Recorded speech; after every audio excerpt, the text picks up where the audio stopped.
Hello guys, how are you all.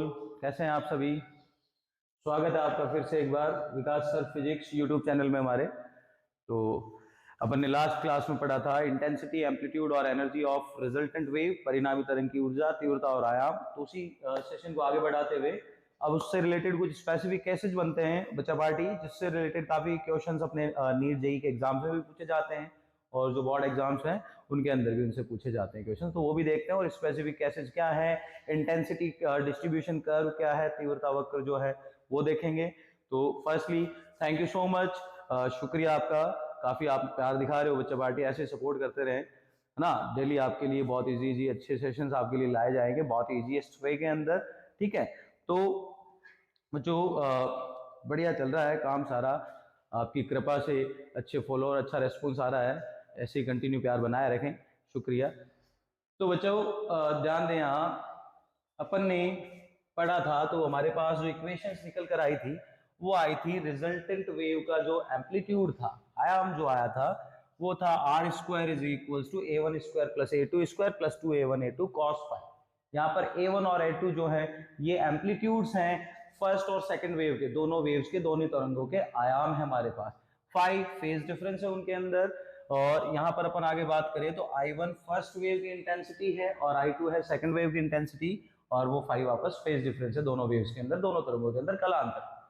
अब बच्चा party आगे अपन देखें तो इससे रिलेटेड जो केसेस हैं वो क्या क्या है। तो केस फर्स्ट, पहली स्थिति देखें तो मैं बोलूं if A1 is equal to A2 is equal to A, then अगर A1 बराबर A2 बराबर A हो तो उस कंडीशन में क्या होगा, हमारे पास जो इक्वेशन है उनमें ये वैल्यू एक बार पुट करिए।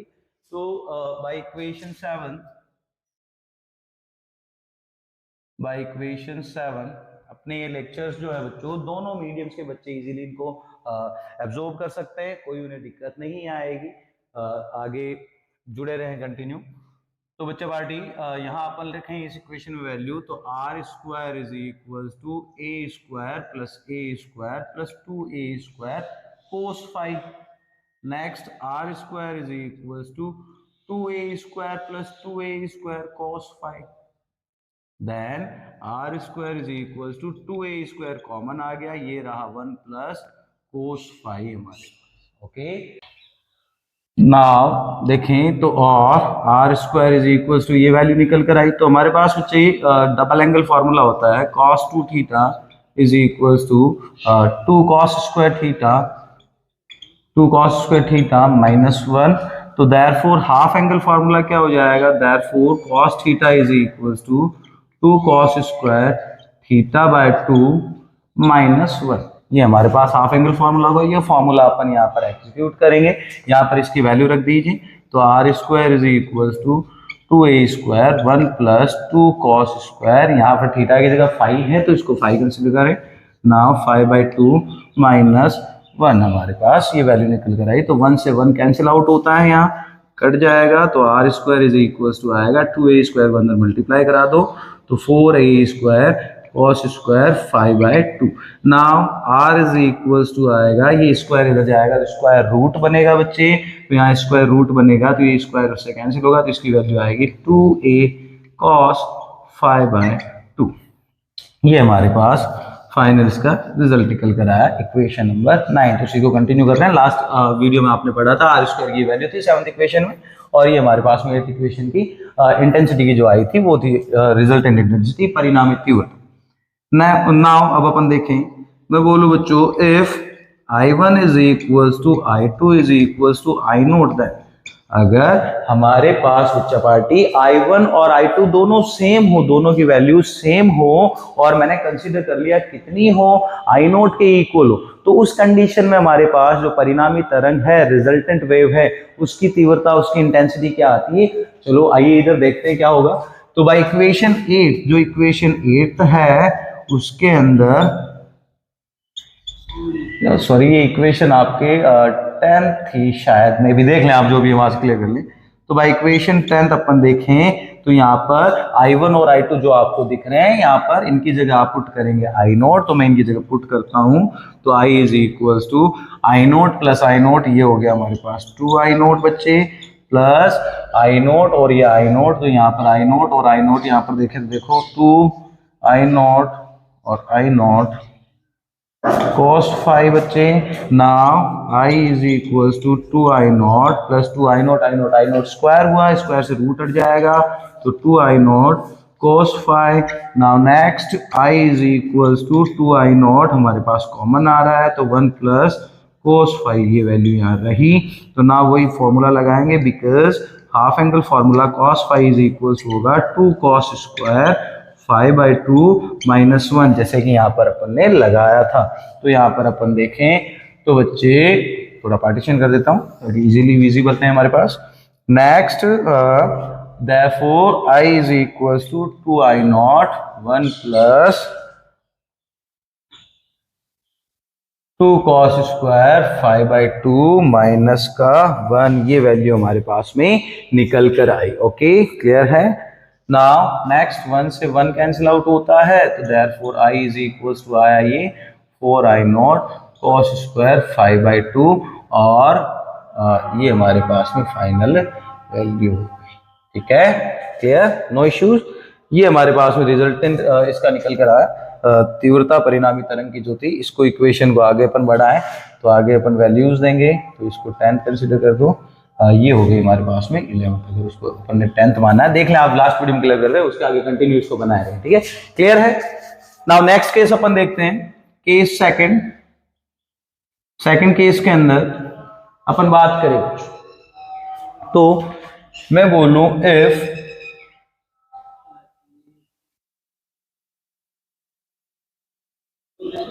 if constructive interference संपोषी व्यतिकरण is happened here,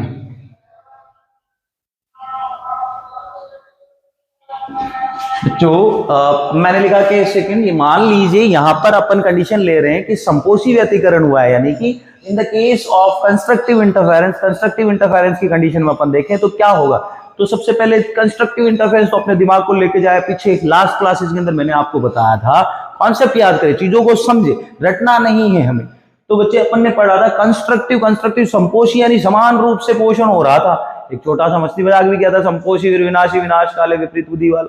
तो संपोषी के अंदर क्या था बच्चे, हमारे पास फेज डिफरेंस आपको बताया था फाई इज इक्वल्स टू, क्या होता है बच्चे, फाई इज इक्वल्स टू था हमारे पास 2n पाई, क्या था 2n पाई, यानी कि n की वैल्यू 1 रखता हूँ 0, n की वैल्यू 0 रखी तो फाई 0 होगा, और अगर n की वैल्यू 1 रखते हैं 2 पाई फिर 4 पाई, तो ये वैल्यूज हमारे पास 2n पाई तक चली थी।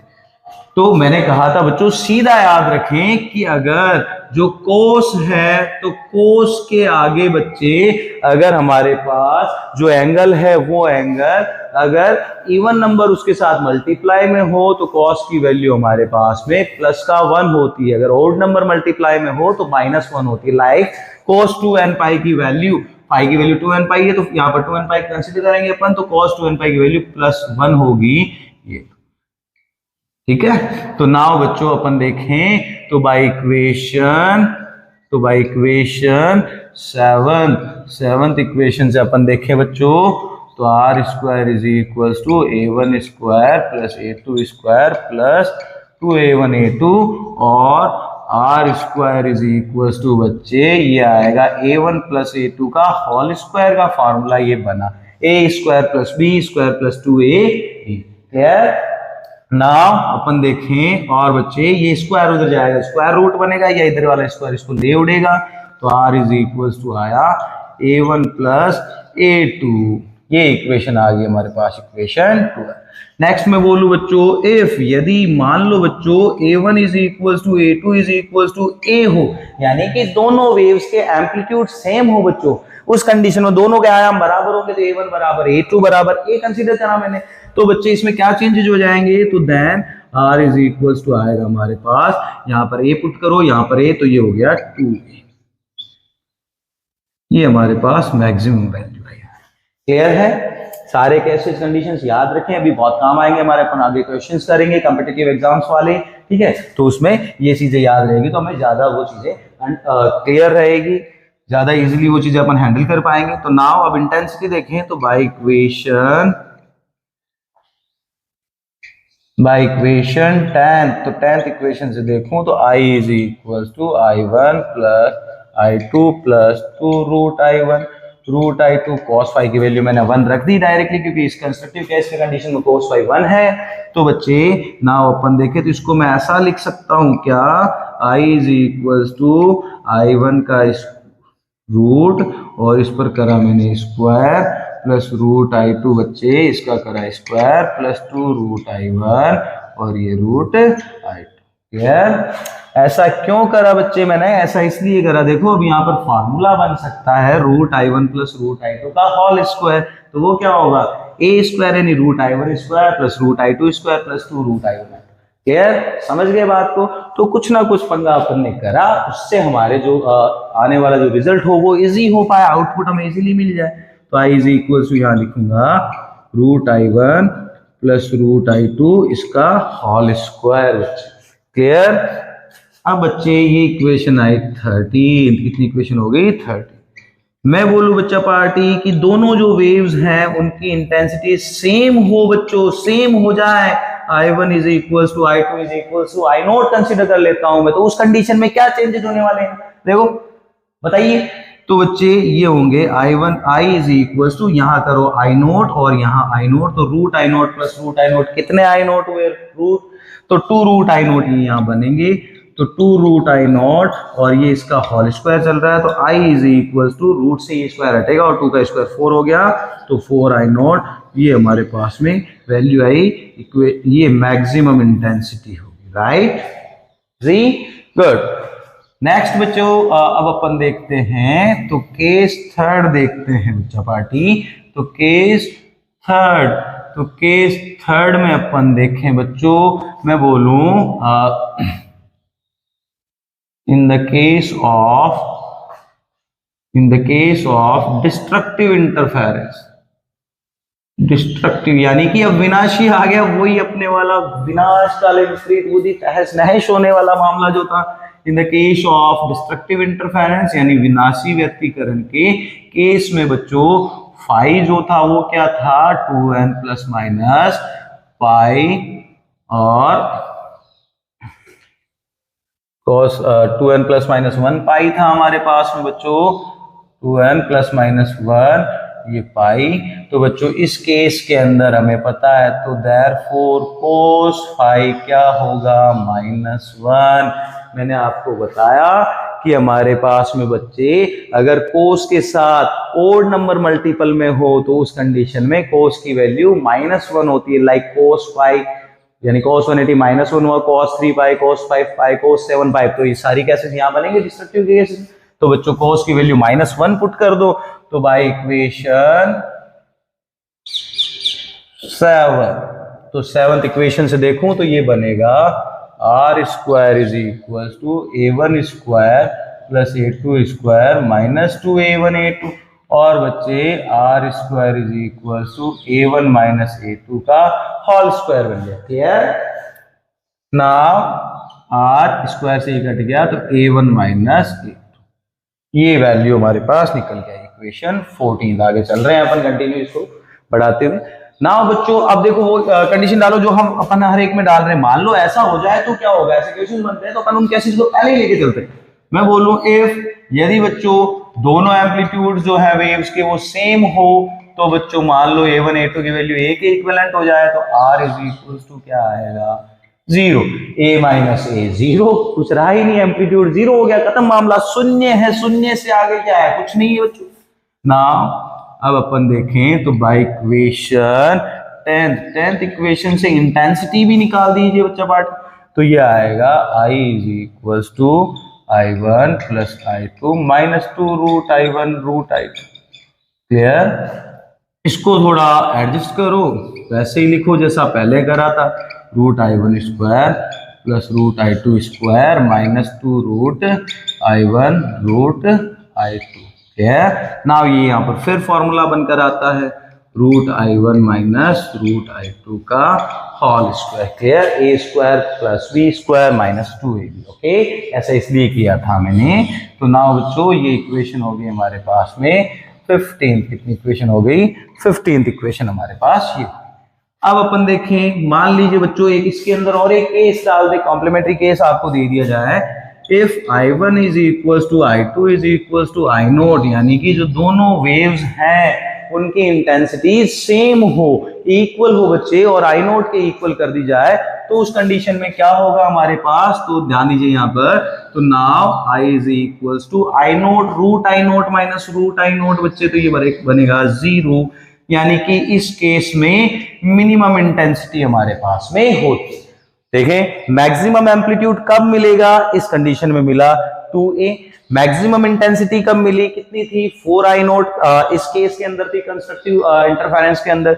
डिस्ट्रक्टिव के अंदर हमें एम्पलीट्यूड भी मिनिमम मिलता है, r इज इक्वल टू 0, और जो इंटेंसिटी यानी तीव्रता है वो भी हमें मिनिमम मिलती है।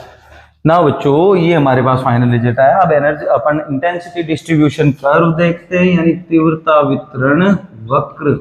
तो बच्चे यहाँ पर आपको दिख रहा है कि ऐसा कर्व, ऐसा वक्र हमें मिलता है।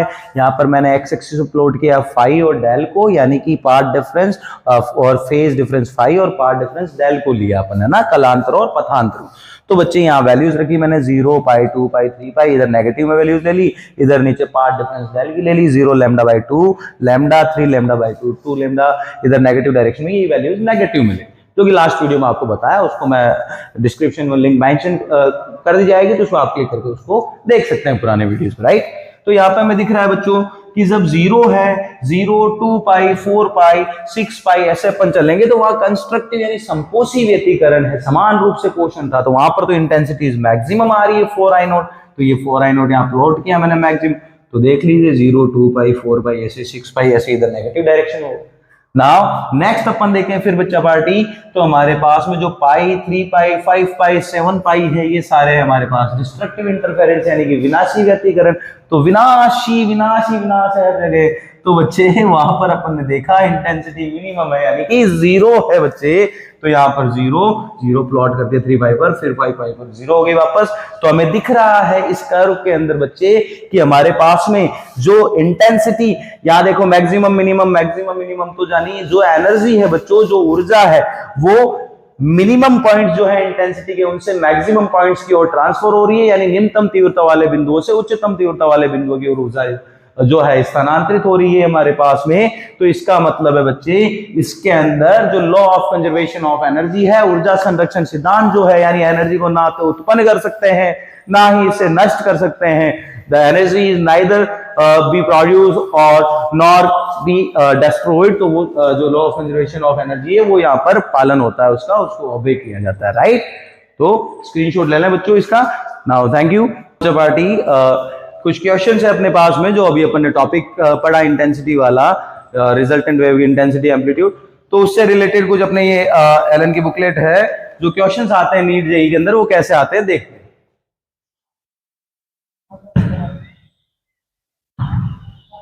लाइक इसके अंदर एक क्वेश्चन दिया हुआ बच्चा party, if two waves represented by, दो तरंगे हैं, उनके डिस्प्लेसमेंट इक्वेशन, विस्थापन समीकरण को दिया गया है, y1 is equal to 4 sin omega t and y2 की वैल्यू आपको दी हुई है, दूसरी वेव का डिस्प्लेसमेंट यानी दूसरी तरंग का विस्थापन हुआ है 3 sin omega t plus pi by 3, interfere at a point, ये किसी पॉइंट पर हमारे पास में इनका व्यतिकरण होता है बच्चे। तो find out the amplitude of the resultant wave, तो जो रिजल्टेंट वेव जो परिणामी तरंग बनेगी उसका आयाम बताना है। Then amplitude of resultant wave यानी आर फाइंड आउट करना है। तो अभी अपन ने लास्ट टॉपिक में पढ़ा बच्चे, we know that, very easy. सबसे पहला जो फंडा है बच्चों, जब भी न्यूमेरिकल क्वेश्चंस आते हैं तो बच्चे न्यूमेरिकल्स को देख के घबरा जाते हैं, डर जाते हैं। अरे ये कोई बाहर से थोड़ी आए, कोई पाकिस्तान से थोड़ी आ गया जो अपने को डर लग रहा है, यार कोई बम थोड़ी आया। वही तो चीजें जो अपन ने पढ़ी, टीचर ने पढ़ाया, सारे कॉन्सेप्ट दिमाग में क्लियर रखे। अब हमारे पास यहाँ देखो ये इक्वेशंस दी हुई है, तो हम जानते हैं y is equal to a sine omega t plus minus five, ये इक्वेशन होती है displacement equation of progressive waves, यानी प्रगामी तरंगों की विस्थापन समीकरण होती है, राइट, जैसा कि मैंने आपको बताया। तो यहां पर ए एम्पलीट्यूड होता है और यहां पर साइन फ्रीक्वेंसी, हमारे पास में जो फ्रीक्वेंसी फंक्शन है आवर्ती फलन वो होता है, ओमेगा एंगुलर फ्रीक्वेंसी यानी कोणीय आवर्ती है, टी टाइम है और यहाँ पर फाई जो है वो फेज डिफरेंस यानी कलांतर है, राइट। ये चीजें दिमाग में रखे तो हमारे पास यहां देखें तो हियर A1 कितना है बच्चे 4, A1 is equal to 4, A2 कितना है बच्चे A2 is equal to 3 and 5 is equal to 4/3 है, राइट। तो नाउ 5 4/3 है, सॉरी बच्चे 5 है हमारे पास में π/3, मैंने कहा तभी क्वेश्चन में गड़बड़ लग रही है, ये π/3 राइट। तो अब अपन देखें बच्चों, तो हम जानते हैं वी नो दैट बच्चों कि जो परिणामी तरंग है उसका आयाम जो है एम्पलीट्यूड ऑफ रिजल्टेंट वेव, उसका फॉर्मूला आया था r² is equal to a1² plus a2² plus 2a1 a2 cos, right. या वैल्यूज रख दीजिए by putting all values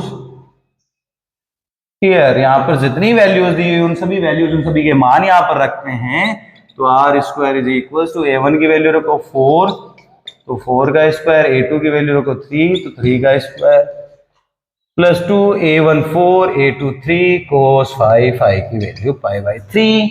now next अब इजीली कैलकुलेट कर लीजिए, तो 16 प्लस 9 प्लस 4 2 जा 8 8 3 जा 24, तो 24 cos π/3 यानी कि बच्चे पाई की वैल्यू 180, तो 180 यानी 180/3 तो 60 आया हमारे पास। तो cos 60 की वैल्यू क्या होती है हमारे पास, जो sin 30 की होती है वो cos 60 की वैल्यू होगी हमारे पास, जो कि होती है 1/2। तो ये गया 12 टाइम्स बच्चे, तो now r² is equal to 25 plus और ये 12 30 ये 12, तो r² इज इक्वल टू हमारे पास, इसको सॉल्व करें तो 37, राइट करेक्ट है। तो r इज ऑलमोस्ट इक्वल 37 का बच्चों स्क्वायर रूट लें तो 37 का एग्जैक्ट कुछ नहीं होता, तो ऑलमोस्ट मैं कह सकता हूं इसकी वैल्यू आएगी 6। तो यही आपके आंसर, राइट। मैंने देखा ये एग्जैक्ट इसने निकाला कैसे, तो ऑलमोस्ट का निशान है। नेक्स्ट अपन देखें तो क्वेश्चन नंबर 2 दिया हुआ है बच्चों इसी बुकलेट में। क्वेश्चन कह रहा है 2 beams of light having intensities I and 4I, दो प्रकाश के बच्चों जो बीम्स है उनकी इंटेंसिटी यानी तीव्रताएं जो है वो है I and 4I, यानी कि I1 दी हुई है I एंड I2 दिया हुआ है अपने को 4I, राइट। नेक्स्ट अपन देखें बच्चे, तो interfere to produce a fringe pattern on a screen, ये किसी स्क्रीन पर आकर इंसिडेंट करती है और इंटरफेरेंस पैटर्न यानी अपना व्यतिकरण प्रतिरूप ये दर्शाती है। तो the phase difference between the beam is π/2 at point A, दो पॉइंट्स है बच्चों, ये पॉइंट A ले लीजिए, ये पॉइंट B। A पॉइंट पर फेज डिफरेंस फाई जो दिया हुआ है वो π/2 है और B पर दिया हुआ है 2πb। तो then find out the difference between the resultant intensities at A and B। A और बी पे जो रिजल्टेंट इंटेंसिटीज है बच्चे उनमें हमें डिफरेंसेस बताने हैं। तो ना ध्यान दीजिए, कोई दिक्कत नहीं, इजीली बता देंगे अपन, कोई समझने वाली बात ही नहीं है। तो यहाँ ध्यान दीजिए बच्चों, तो वी नो दैट, हम जानते हैं, सवाल आया, सवाल को आपने पढ़ा, सारी चीजें जो गिवन है सबसे पहले वो चीजें आप लिख दें। तो गिवन चीजें मैंने लिख दी, अब अपने दिमाग पर फोकस डालें। क्या पढ़ा था इंटेंसिटीज के अंदर, अपन ने पढ़ा था बच्चों जो रिजल्टेंट वेव की इंटेंसिटी थी वो थी root I1 plus I2 plus 2 root I1 root I2 cos phi, correct, यही पढ़ा था आपने बच्चे। यहां पर I1 फर्स्ट वेव की intensity and I2 is the intensity of second wave, दूसरी तरंग की तीव्रता, 5 फेज डिफरेंस है, क्लियर। तो नाउ बच्चे अपन देखें तो एट पॉइंट A, दोनों पॉइंट्स पर ये इंटरफेरेंस पैटर्न इसने दिया है, तो दोनों पॉइंटों पर इंटेंसिटीज निकालो। तो पॉइंट ए पर IA is equal to I1 plus I2 plus 2 root I1 root I2 cos phi। A पर फाई की वैल्यू ये है, बी पर फाई की वैल्यू ये दी हुई है बच्चे, और I1 की वैल्यू I और I2 की वैल्यू 4I दी हुई। तो यहां पर रखो, तो I plus 4I plus 2 root I और यहां पर आ गया 4I cos phi। फाई की वैल्यू पॉइंट ए पर आपके पास में है π/2, करेक्ट। तो I A is equal to I plus I 4i 5i plus I 4i square हुआ यहाँ पर, तो 2 रूट के अंदर आया 4i स्क्वायर, और कोस पाई बाई 2 की वैल्यू बच्चे होती है हमारे पास में कितनी 0, साइन पाई बाई 2 1 होता है and cos pi by 2 is 0, तो बच्चे ये लो 0, तो ये स्टेप 0 हो गया। तो आई ए की वैल्यू आई हमारे पास 5i। Clear? Now equation first दे दीजिए। नाउ एट पॉइंट बी, तो बी पॉइंट पर बच्चों इंटेंसिटी फाइंड आउट कर लीजिए। तो बी पॉइंट पर अपन देखते हैं, तो I B is equals to, यही फॉर्मूला रखें, तो आई वन रख दिया आई प्लस आई टू है 4i plus 2 root I one की जगह रखा आई, इसकी जगह रखा 4i एंड कोस 5 बी पर है 2 पाई हमारे पास, तो यहां पर रखें cos 2 pi. Now we know that बच्चों because cos 2 pi is equals to 1 होता है, तो therefore IB is equals to I plus 4i 5i, ये 5i प्लस 4i का स्क्वायर हुआ, तो 2 रूट के अंदर 4i का स्क्वायर, cos 2 pi की value 1, then IB is equals to 5i plus 2 4i square, इससे स्क्वायर रूट हट जाएगा, 4 का 2 हो जाएगा, तो ये आया 2i, 1 मल्टीप्लाई हो गया इसके साथ, तो I B is equal to 5i plus 4i यानी 9i। ये इक्वेशन होगी हमारे पास में सेकंड। तो ना इन दोनों इंटेंसिटी जो पॉइंट ए और बी पर आई है, इन पॉइंट्स पर जो तीव्रताएं आई है उनका हमें डिफरेंस पूछा गया। तो कितना नॉर्मल सा छोटा सा मामूली सा क्वेश्चन था, बच्चे ऐसे ही डरते हैं फालतू। तो डरना कहाँ है, डर कहाँ है बच्चों, ज्यादा लग रहा है डर तो माउंटेन ड्यू पे क्या तो जीत है डर क्या। तो यहाँ ध्यान दे बच्चों, तो now I B minus I ए करो, इंटेंसिटी का डिफरेंस आ जाएगा 9i माइनस 5i, तो I B minus I A is equal to आ गया 4। ये हमारे पास फाइनल आंसर। लो बताओ, हमने कर दिया तो आप भी तो कर सकते हैं बच्चे, ये 4i हमारे पास। क्लियर? तो ये कुछ क्वेश्चंस थे जो इसी चैप्टर के रिगार्डिंग थे हमारे पास, वेव ऑप्टिक्स के, जो एलन की बुकलेट से अपन ने सॉल्व किए। तो कोई भी दिक्कत हो, कोई भी इश्यूज हो, कोई क्वेश्चंस हो इन टॉपिक से रिलेटेड, तो आप हमें कमेंट बॉक्स में पूछें, आप कमेंट्स करें, आपके कमेंट्स का प्रॉपर रिप्लाई दिया जाएगा, सारे इश्यूज रिजोल्व किया जाएंगे। बस भरोसा रखें, हाथ पकड़े रखें, आपको अंधेरे से बाहर निकालने की जिम्मेदारी हमारी है। बहुत बड़ी दुनिया है बच्चों, बहुत सारे काम करने हैं अभी। तो फिजिक्स बहुत आसान है, फिजिक्स तो मोहब्बत है, इश्क है, बस गहराई में चलते रहिए। थैंक यू, फिर मिलेंगे बच्चों नेक्स्ट वीडियो में। Thank you so much and take care, सभी ख्याल रखें अपना। ओके।